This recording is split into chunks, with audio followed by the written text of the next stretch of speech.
Two teams, two very similar visions and identities. And yet those two teams are the subject of one important conversation. Who has been the bigger disappointment? We touched on this a little bit during yesterday's show. Tim Bontemps over at ESPN wrote a story asking NBA executives a bunch of different burning questions in the NBA. How's Luka going to fit in LA with the Lakers long term? Who's going to get the second spot in the Eastern Conference? Who's going to make the play-in tournament? But one of the other ones, and we briefly touched on it, I want to expand on it here today on the show. Who's been a bigger disappointment? The Philadelphia 76ers and the Phoenix Suns. And these two teams are more intertwined than maybe the general public thinks. And I think you know where I'm going with this, everybody, because the 76ers attempted to build in a way that was lengthy. It was painful. It asked a lot of their fans. They asked their fan base.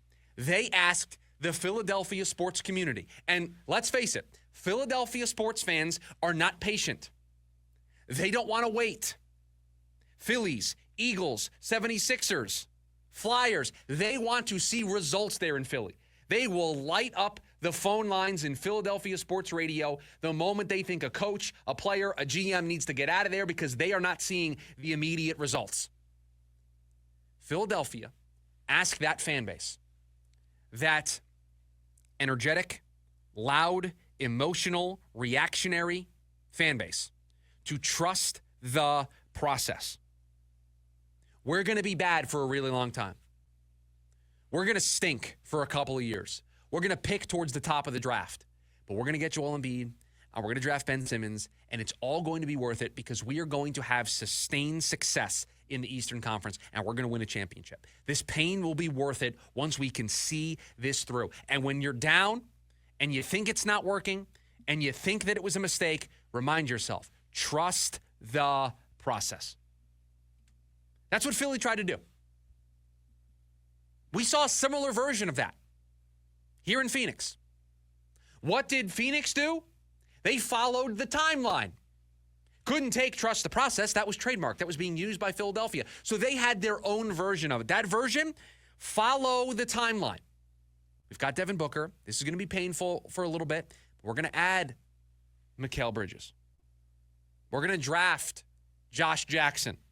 But follow the timeline. Watch what we turn this into. DeAndre Ayton, we just give us time. We're going to break through.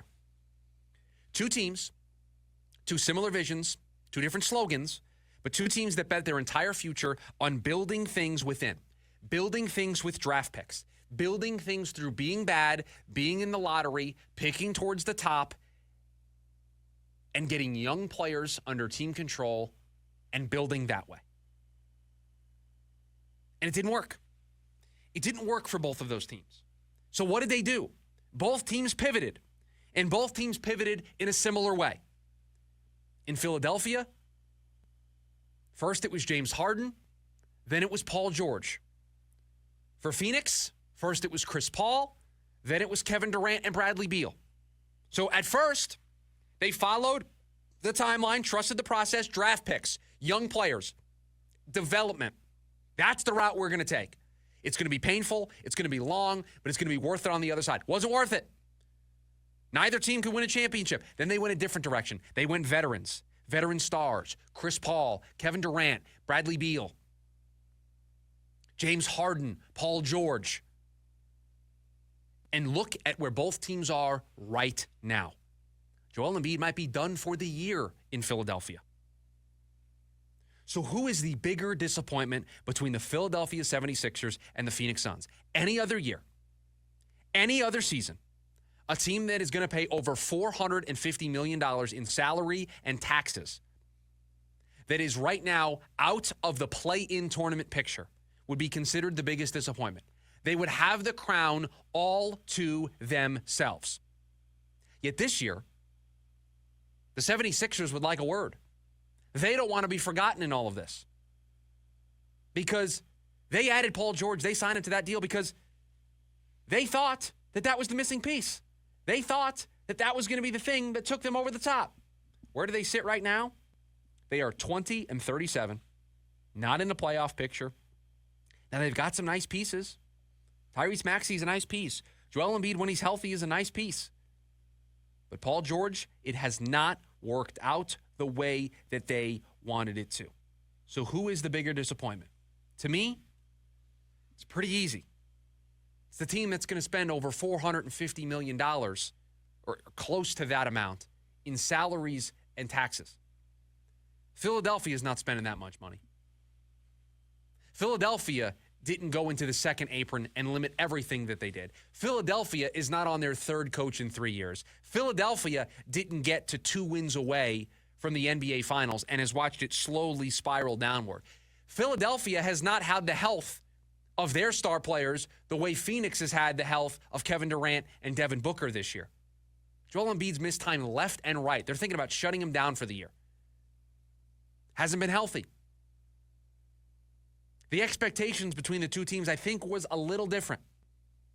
But when you spend the kind of money that Phoenix has spent and Matt Ishbia has spent on this team, and you are 3 games below 500 and you are not a play-in tournament team, how are you not the runaway favorite to be the biggest disappointment in the league this year? The only reason why you're not is because the 76ers are also a big disappointment. 17 games below 500. An absolute disaster. An MVP in Joel Embiid. Paul George, superstar player. That was supposed to be the thing that took you over the top. You have Maxey. You have McLean. You have a nice core of young players along with some established superstars in Embiid and Paul George. You're supposed to be with Boston and with Cleveland and with the Knicks in the top part of the Eastern Conference. Not to say that you're going to win it, not to say that you're going to break through and win a championship, but you should still be in the mix. 2 teams following the same process, made the same 2 pivots, and they both sit in the same exact spot. They're both looking at 10 other teams that are going to represent the conference in the playoffs. Both of those teams might be planning early vacations. Both of those teams might undergo major resets this summer. So what's the tiebreaker? The team that's spending $450 million on their team this year. The team that doubled down in the summertime. The team that might be going on to their 4th coach in 4 years. The team that might see Kevin Durant and Devin Booker walk out the door. How are you this bad with Kevin Durant and Devin Booker? How is it possible that you're 3 games below 500? These 2 teams are very similar, and they're somewhat of a warning sign for the rest of the league. There isn't one specific way to build a championship team. Oklahoma City, Cleveland, Minnesota, Boston, those are 4 teams that we can talk about as potentially the Final 4 of the NBA. All built somewhat differently. Oklahoma City, draft and develop, landed SGA, but that wasn't a big-time move. That's not like the Cavs when they got Donovan Mitchell. Minnesota, they kind of did both. Drafted, developed Anthony Edwards, had Karl Anthony Towns, but then went out and made a big-time trade for Rudy Gobert. There are multiple ways to build your team in the NBA. So here's the warning sign. The way the Suns did it, the way the 76ers did it, what did it get them? Did it get them the sustained success that they were looking for? Did the pain pay off? Was it worth it? Did it get these teams to the pot of gold at the end of the rainbow? Or are they about to go back to the place that they were when they started following the timeline? Or when they started trusting the process? I don't want to follow a timeline anymore. I don't want to trust the process. I just want to build a winner. And there are multiple ways to build that winner. But this Phoenix Suns team, a way bigger disappointment. With the amount of money and resources that has been spent on this team, not just this year, but for the last couple of years, to not even sniff a Western Conference Finals, yeah, they're the biggest disappointment.